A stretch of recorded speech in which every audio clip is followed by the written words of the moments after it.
Quando eu era criança, eu morava numa dessas cidadezinhas do interior. E a época mais esperada pela molecada eram as festas juninas, principalmente a festa de São João. Tinha as comidas típicas como pamonha, milho assado, amendoim cozido, doce de genipapo. Era uma verdadeira delícia. Sem falar que as ruas ficavam todas enfeitadas com bandeirolas, fogueiras e balões.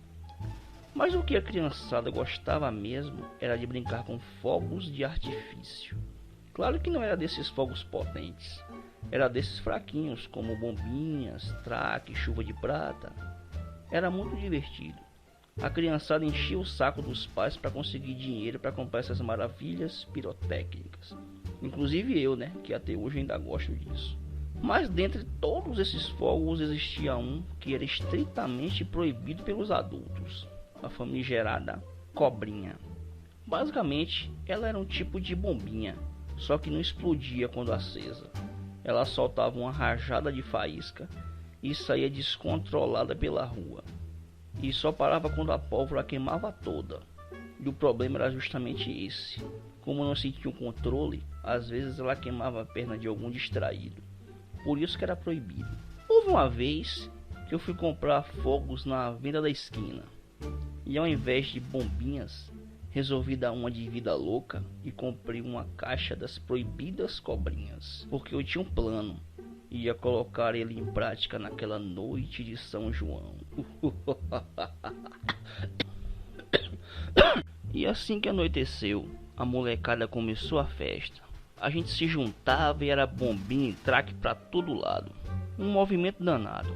E foi aí que eu resolvi agir.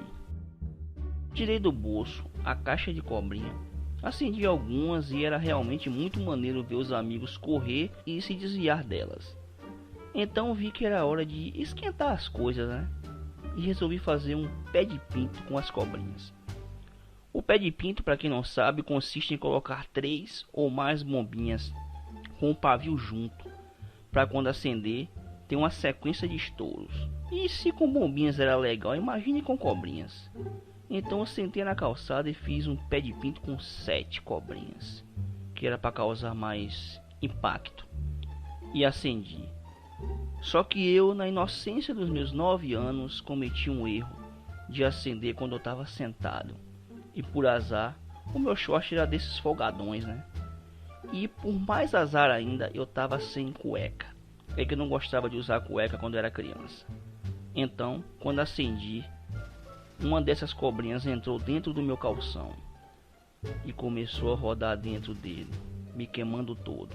E comecei a pular igual um canguru e gritar desesperado, até que ela fez um buraco no short e saiu. Mas antes de sair, ela deu uma boa sapecada no meu saquinho.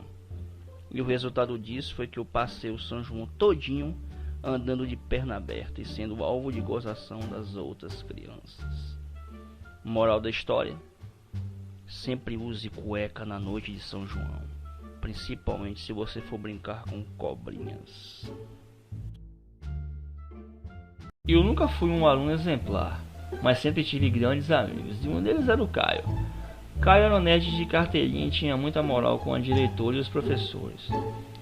Quando eu estava no 2º ano do colegial, ele chegou para mim e disse que o colégio estava fornecendo estágio remunerado para alguns alunos, e a diretora conseguiu uma vaga para ele, mas também que ela estava procurando por alunos que merecessem. Daí ele me indicou, mais pela amizade do que pelo merecimento, mas tá valendo. Eu, claro, aceitei logo porque eu estava querendo comprar um PlayStation, que era a minha meta de vida na época, Então o Caio ficou contente por eu ter aceitado e me deu as coordenadas do lugar. Daí chegou o dia do estágio, que começava depois da aula. Cheguei em casa, almocei e me mandei para lá. Assim que cheguei, Caio e os outros estagiários chegaram logo depois. Então fomos levados para a sala do diretor, que era um senhor gordinho, careca e meio carrancudo. Ele nos olhou de cima a baixo e foi logo direcionando cada um de nós para um setor, como se estivesse associando a nossa fisionomia ao tipo de trabalho que cada um ia fazer. Caio ficou na informática e eu fiquei responsável pelos arquivos. Daí fui levado para uma sala cheia de armários que iam até o teto, cara, sério mesmo. Não dava nem para ver as paredes, era só armário. O meu trabalho era bem fácil e simples. De vez em quando me davam pastas com documentos e eu os arquivava por ordem alfabética. E o resto do tempo ficava de bobeira. Eu só usava 2 neurônios para fazer isso. Até que uma tarde, o diretor chegou na minha sala dizendo que a secretária dele tinha faltado e que era para eu fazer uma tarefa no lugar dela. Era para carimbar uns documentos no lugar escrito carimbo, mas que era para eu ter muita atenção porque os documentos eram originais e não podiam ser rasurados. Então o diretor trouxe uma pilha de documentos e eu mandei ver no carimbo. E foi aí que Caio entrou na sala com um dos maiores aparatos tecnológicos do momento, um celular. Só que não era um celular comum não, era um Sony Ericsson Walkman. Ele aceitava cartão de 512 MB, que dava para ouvir músicas por horas, tinha flash, câmera de 2 megapixels e pasmem, cara, tinha até lanterna. E foi naquele momento que eu mudei a minha meta de vida de ter um PlayStation para ter um celular. E enquanto ele falava, eu carimbava, né? E na minha mente calculava em quantos anos mais ou menos daria para eu pagar um celular desse sem ter que passar fome. Assim que Caio saiu, o diretor entrou e perguntou se eu tinha terminado. Eu disse que sim, e quando ele olhou a papelada, cara, o coroa ficou vermelho, que parecia até que ia infartar. E foi logo gritando e falando um monte de coisas, dizendo que eu era irresponsável e que pisei na bola e que não queria mais que eu trabalhasse ali. E eu sem entender nada, né? Foi aí que uma colega entrou, olhou os papéis e disse que eu tinha virado o carimbo de cabeça para baixo, velho, rasurando todos os documentos. Para finalizar, o diretor mexeu os pauzinhos e eu fui transferido para outro lugar, bem longe dali. Então, tirando os traumas, a lição que aprendi com tudo isso é que devemos ter assim mais atenção nas tarefas que fazemos, por mais simples e fáceis que sejam, para depois não dar merda.